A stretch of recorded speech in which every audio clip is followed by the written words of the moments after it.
अ very good morning dear aspirants. Byju's के government exams prep channel में आप सभी का हार्दिक स्वागत है।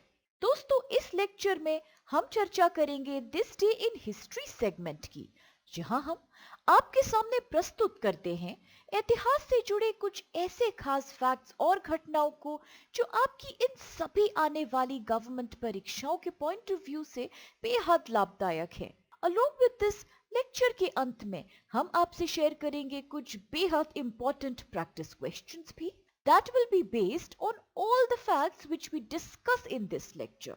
तो आप अवश्य ही आज के सभी फैक्ट्स को ध्यान से समझते हुए इन प्रैक्टिस क्वेश्चंस को सॉल्व करने का प्रयास कीजिएगा और इनके आंसर्स आप हमारे साथ निरंतर कमेंट सेक्शन में शेयर करते रहिए, क्योंकि इनके लगातार अभ्यास करने से भी आपको इन सभी एग्जाम्स में बेहद हेल्प मिलेगी।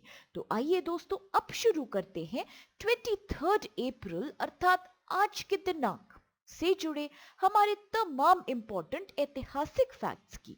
सबसे पहला फैक्ट आज का संबंधित है 1751 से, जब governor general of India from 1807 to 1813 lord Minto was born, अर्थात 1807 से लेके 1813 तक भारत के गवर्नर जनरल लॉर्ड मिंटो का जन्म आज ही के दिन हुआ था।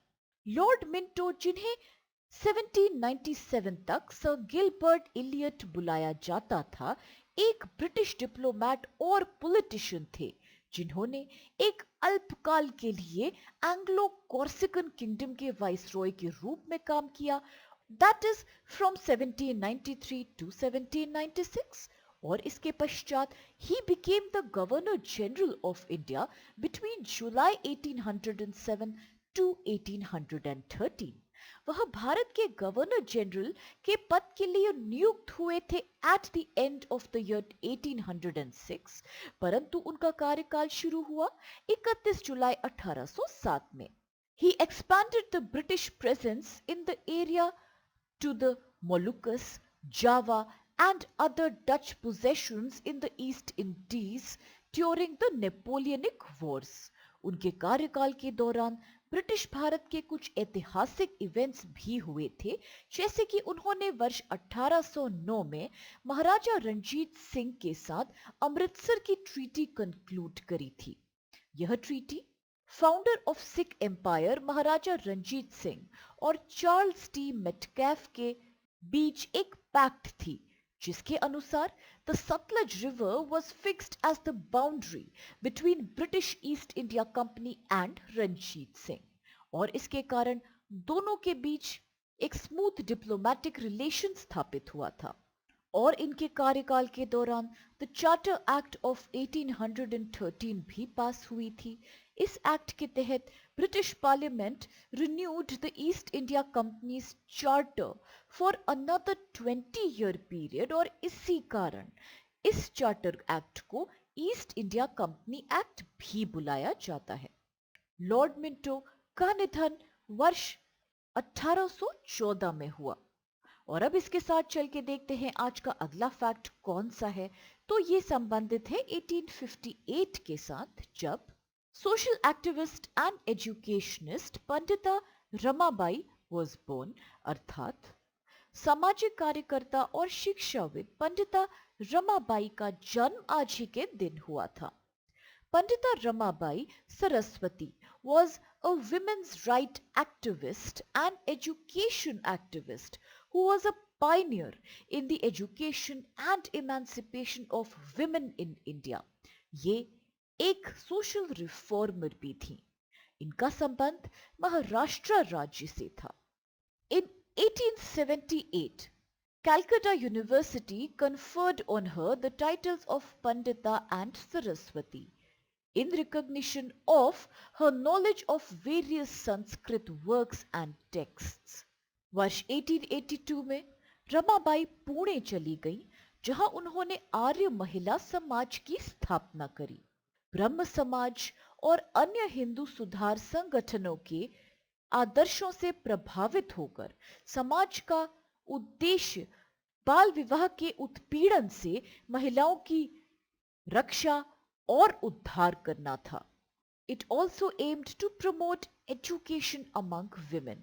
जब 1882 में हंटर कमीशन अपॉइंट किया गया था by the government of India under the presidentship of sir William Wilson to look into education, Ramabai had given evidence before it. उन्होंने महिला इंस्पेक्टर्स की नियुक्ति की सिफारिश करी और उन्होंने ये भी सुझाव दिया था यहाँ कि भारतीय महिलाओं को मेडिकल कॉलेजों में शामिल किया जाए, क्योंकि महिलाओं के इलाज के लिए महिला डॉक्टरों की बेहद आवश्यकता थी इन इंडियन सोसाइटी। इस इवेंट का और पंडिता रमाबाई के द्वारा दिए गए सुझावों का इतना गहरा प्रभाव पड़ा that it resulted in the establishment of women's medical movement by Lady Dufferin. She had traveled all over India and gave speeches about the importance of educating women. In fact, वर्ष 1883 में वह इंग्लैंड भी गई to pursue her studies in medicine. She also traveled to the United States of America to attend the graduation of India's first woman doctor Anandibai Joshi. इनके द्वारा लिखी गई कुछ विशेष किताबें थीं स्त्री धर्म नीति और the high cast Hindu woman. उन्होंने भारत वापस आके पुणे में चाइल्ड विडोज के लिए एक स्कूल भी शुरू किया जिसका नाम था शारदा सदन, which had the support of many Hindu reformers including M.G. Ranade. और Pandita Ramabai was one of the 10 women delegates of the Congress session of 1889. इनको वर्ष 1919 में केसरी ए हिंद मेडल प्रदान किया गया था for community service by the British colonial government of India. और अब चल के देखते हैं आज का अगला फैक्ट कौन सा है। ये संबंधित है 1992 के साथ, जब famous Indian film maker and music composer Satyajit रे हैड पास्ड अवे, अर्थात भारतीय फिल्म निर्माता और संगीतकार सत्यजीत रे का निधन आज ही के दिन हुआ था। सत्यजीत रे एक भारतीय फिल्म निर्देशक, पटकथा लेखक, फिल्म निर्माता, लेखक, गीतकार, संपादक और संगीतकार थे। इनका जन्म वेस्ट बंगाल की राजधानी कलकत्ता में हुआ था और इन्हें व्यापक रूप से फिल्म इतिहास में सबसे महान फिल्म निर्माताओं में से एक माना गया है। उन्होंने शांति निकेतन में प्रसिद्ध painters such as Nandalal Bose और विनोद बिहारी मुखर्जी से प्रशिक्षण प्राप्त किया था इन आर्ट, और उन्होंने अपने करियर की शुरुआत एक कमर्शियल आर्टिस्ट के रूप में करी थी। He was attracted to independent filmmaking after meeting French filmmaker Jean Renoir और विटोरियो डे सिका की Italian new realist picture bicycle thieves को देखने के पश्चात इनके अंदर फिल्म बनाने के प्रति एक बेहद स्ट्रॉन्ग आकांक्षा जागी। This happened while he had visited London, और इसके पश्चात इन्होंने तकरीबन 36 films including feature films, documentary and short stories direct करी। Along with Chidananda Dasgupta and others, Satyajit Ray founded the Calcutta Film Society in 1947. यहाँ कई foreign films इन्होंने screen करवाई जिनका इन्होंने एक गंभीर रूप से अध्ययन भी किया। He is celebrated for works such as the Apu Trilogy, the Music Room, the Big City and Charulata. वर्ष 1978 में he was awarded an honorary degree by Oxford University, और इनकी पहली पिक्चर पाथेर पंचाली ने 11 इंटरनेशनल पुरस्कार जीते थे, including the inaugural best human document award at the 1956 Cannes film festival. कई पुरस्कारों से इनको सम्मानित किया गया, जैसे कि वेनिस फिल्म फेस्टिवल का सर्वोच्च पुरस्कार द गोल्डन लायन, बर्लिन का हाईएस्ट द गोल्डन बेयर, और इसके साथ he was also awarded the prestigious दादा Sahib Phalke award in 1985।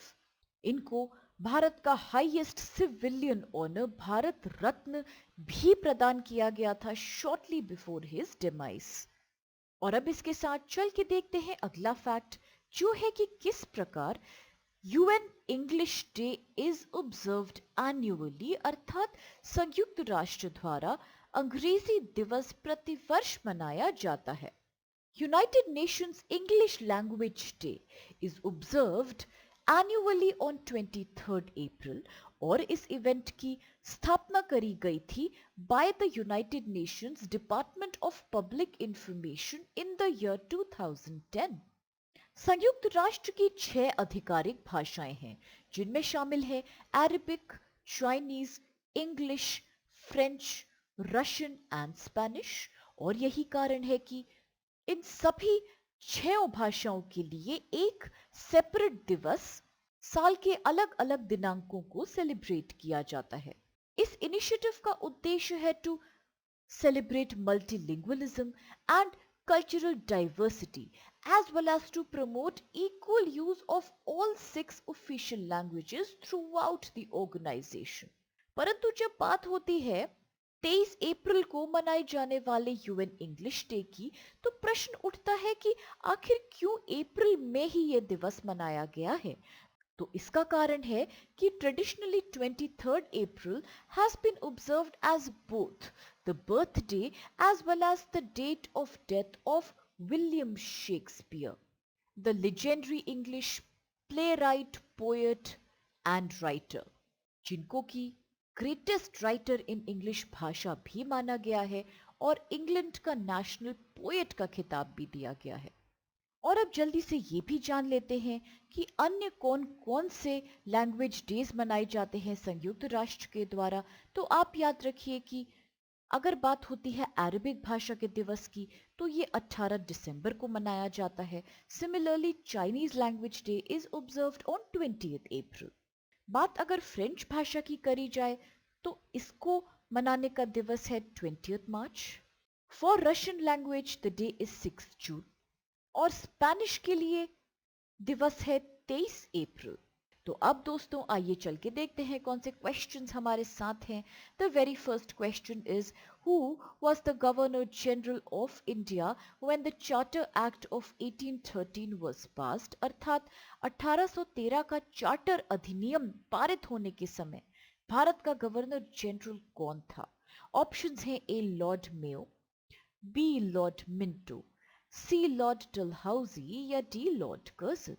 The next question is who had authored the book स्त्री धर्म नीति, अर्थात प्रसिद्ध पुस्तक स्त्री धर्म नीति के लेखक का नाम आपने बताना है। ऑप्शंस में जो नाम है वो है कि ऑप्शन नंबर ए कहता है ताराबाई शिंदे, बी है सावित्रीबाई फूले, सी है पंडिता रमाबाई और डी ऑप्शन है Ramabai Ranade. With this, the next question is who was the chairman of the Hunter Commission appointed in 1882? अर्थात 1882 में जो हंटर कमीशन अपॉइंट करी गई थी उसके अध्यक्ष का नाम आपको बताना है।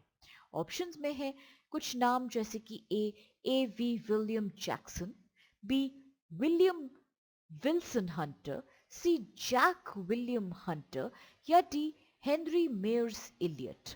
With this, the next question is who had directed the famous collection of 3 films known as the Apu Trilogy, अर्थात the Apu Trilogy के निर्देशक का नाम आपको बताना है।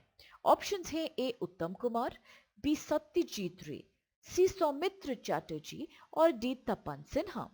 The fifth question is When is the UN English Language Day observed? अर्थात संयुक्त राष्ट्र द्वारा अंग्रेजी भाषा दिवस कब मनाया जाता है। ऑप्शंस में कुछ दिनांक हैं जैसे कि ए 21 अप्रैल, बी 22 अप्रैल, सी 23rd अप्रैल और D 24 April. And the sixth question here is how many official languages are recognized by the United Nations?